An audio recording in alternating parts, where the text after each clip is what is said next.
உனக்கு அப்படியே உங்க அப்பா குணம் தாண்டி. மில்லுல நிறைய வேலை இருக்கும்போது அவர் வீட்டுக்கு வர மாட்டாரு. ஒண்ணு சாப்பாடு எடுத்துட்டு போவாரு, இல்லனா நான் கொண்டு போய் கொடுத்துட்டு வருவேன்.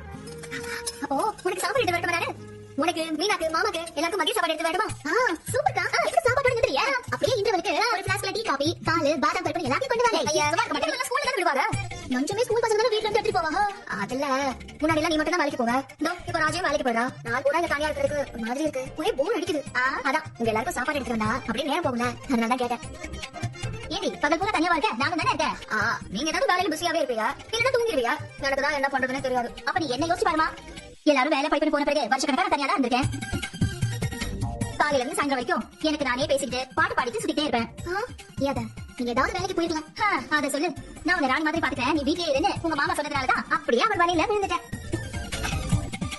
வீட்டுல இருந்துக்க கூடாது, ஒரு டிகிரியாவது முடிச்சிருக்கணும், வேலைக்கு போயிருக்கணும். நான் தெரியாம தப்பு பண்ணிட்டேன். இல்லனா இப்ப நானும் உங்களை மாதிரி பேக் எடுத்து மாட்டிட்டு விறுவிறுன்னு போயிருப்பேன்.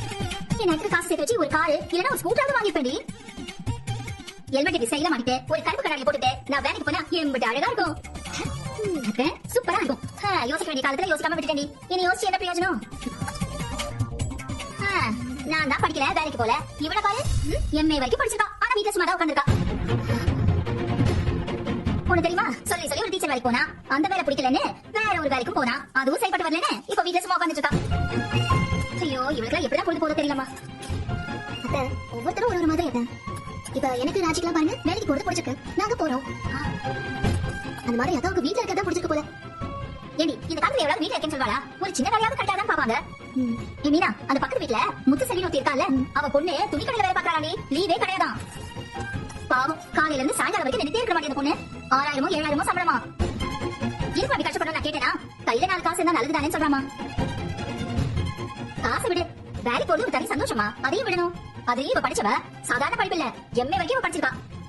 அதையும் யாருக்கும் பயன்படாம வீணாக்கணும். படிப்பை எதுவுமே வீணா போகாது. அதான் போயிட்டு இருக்கேடி. ஊர்ல பல இடத்துல மாமியார்கள் எப்படி இருக்காங்க தெரியுமா? மருமகளை வீட்டை விட்டு வெளியவே அனுப்ப மாட்டேங்கிறாங்க. நான் என்ன அப்படியா இருக்கேன்? பிடிச்சத பண்ணு, வேலைக்கு போ, மேல படிக்கிறதா இருந்த படி, எவ்வளவு விஷயம் சொல்றேன், கேட்க மாட்டேங்கிறாள் இவ. வீட்டுல இருக்கிறதா சந்தோஷம் சொல்றா.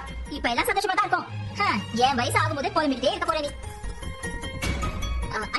விடுங்க பாருங்க, புரியும் பாருங்க, கழுவிட்டு இருக்கு. அதெல்லாம் ஒண்ணு தருக்காது. வாய் பேசிட்டே இருந்தாலும் கை வேலை பார்த்துட்டா இருக்கும்.